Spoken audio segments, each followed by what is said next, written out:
No comment. I did not have access to my phone. Prosecutors say you I defrauded the American public. Will you resign? Of what you guys are talking about. No, I will not. Excuse me. You will not resign. They said that you stole people's identities. Did you steal people's identities?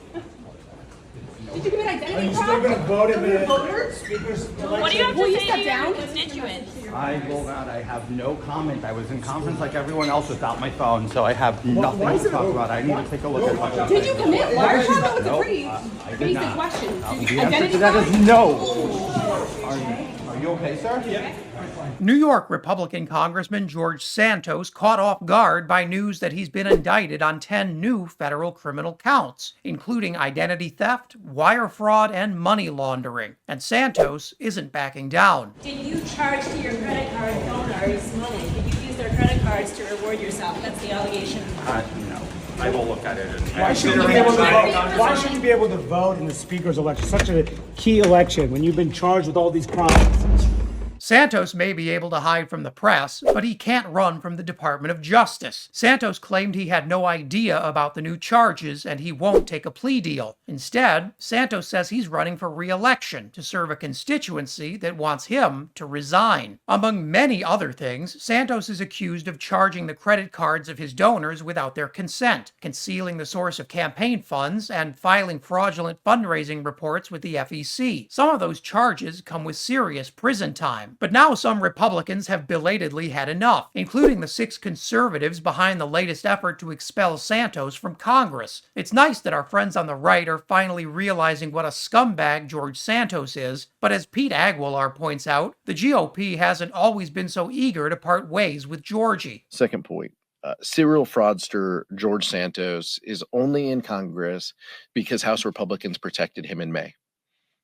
When resolutions came up, they voted to table it, and they have to live with that. And now I understand that some of them might want a redo, just like, the former speaker might want a redo.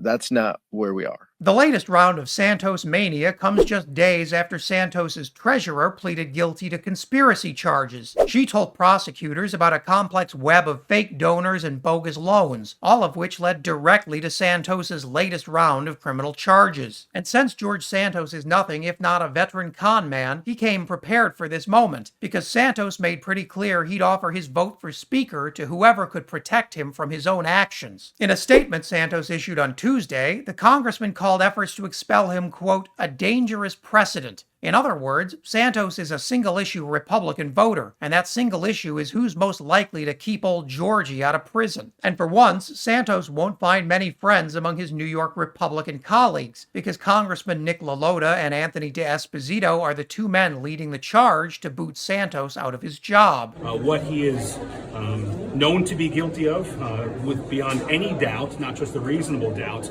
is that he lied about his entire background.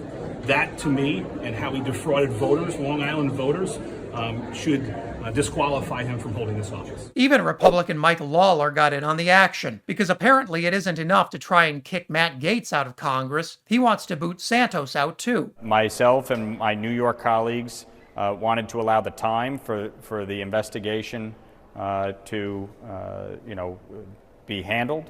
But with the guilty plea of his treasurer admitting to the very scheme that he has been now twice indicted on, with 23 felony counts, he cannot serve.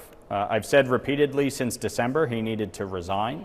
I believe that, and in the absence of his resignation, the time to act is now. House Republicans will need a speaker before they can hope to take any action towards removing George Santos. In the meantime, don't be surprised if Santos spends more time preparing for trial than he does representing his Long Island constituents. If you thought that was wild, check out this video. It says never surrender. Never surrender. Okay, that is a picture of him surrendering to Georgia authorities, though, right?